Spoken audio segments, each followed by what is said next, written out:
And Egypt's naval blockade of the Gaza Strip. Now, the blockade was put in place to prevent weapons from entering the territory. Now, aboard the ships were people calling themselves, quote, peace activists. But when members of the Israeli Defense Forces boarded the ship to stop it from entering port, the pro-Palestinian activists attacked them with chairs, metal poles, and knives. Now, the Israelis were authorized to fire their weapons in self-defense only.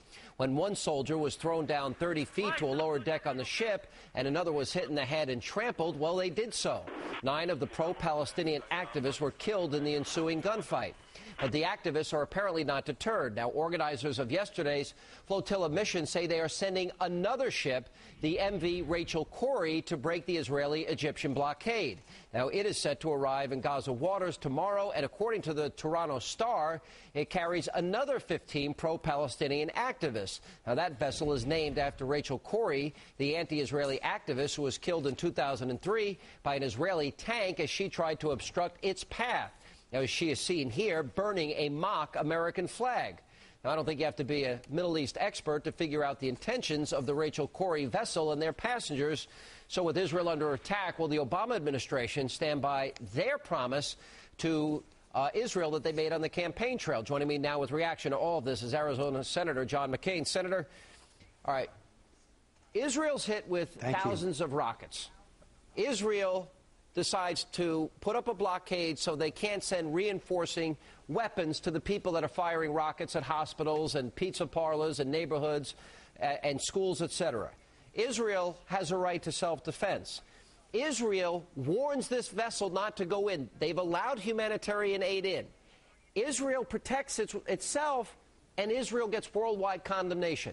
I'm trying to sort out the logic here. Maybe you can help me, because I'm frankly not understanding the attack of even our allies in this. Well, I think that there is a significant pro-Palestinian sentiment in Europe, particularly amongst President Sarkozy and others, and an anti-Israel stance by some of these countries. I don't know all the motives, but some of it had to do with economic ties to some of these countries. In addition to what you just said, let me remind you that this Turkish humanitarian relief organization has ties to radical organizations. As you said, yes, as you said, Israel has been shelled from Gaza. I visited a town in 2008 called Sderot. I've mispronounced it, but I visited the town, which has been rocketed every day. Kids have 30 seconds to get to a shelter. And it's very clear that the Israelis have made every effort, or certainly significant efforts. They offered for these ships to come into an Israeli port, be inspected, and if it was purely humanitarian relief supplies, they could go on to Gaza. Now, Egypt has even been helping Israel try to restrict the flow of arms and ammunition into Gaza, which is run by Hamas, which is dedicated to the extinction of the state of Israel.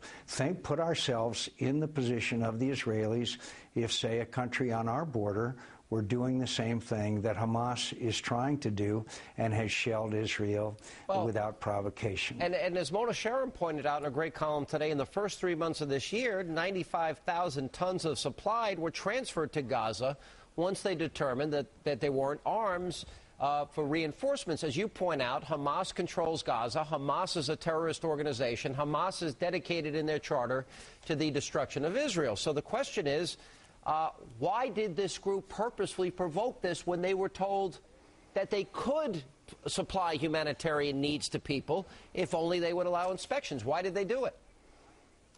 Well, I think the answer is obvious, and that is they wanted to provoke an international crisis such as they are provoking, and that this would increase support for the pro-Palestinian cause, although, as you know, the organization in charge in the West Bank has a very different attitude towards Israel than Hamas does, which is committed to its extinction.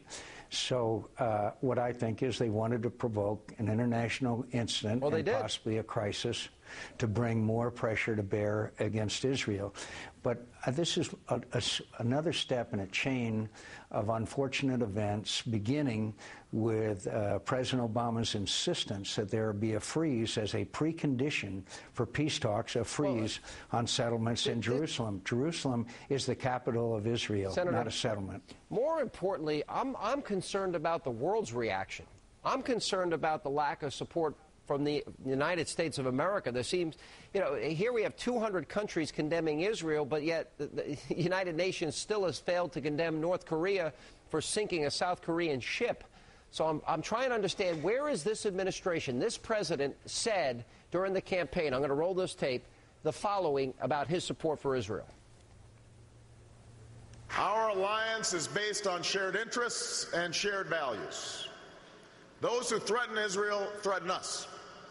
Israel has always faced these threats on the front lines, and I will bring to the White House an unshakable commitment to Israel's security. Now, let me be clear. Israel's security is sacrosanct. It is non-negotiable. A few seconds. Is he living up to that campaign promise, Senator? No, of course not. The mistaken belief that pressuring Israel on a settlement freeze would somehow move them closer and show the Arab world that they were putting pressure on Israel has backfired.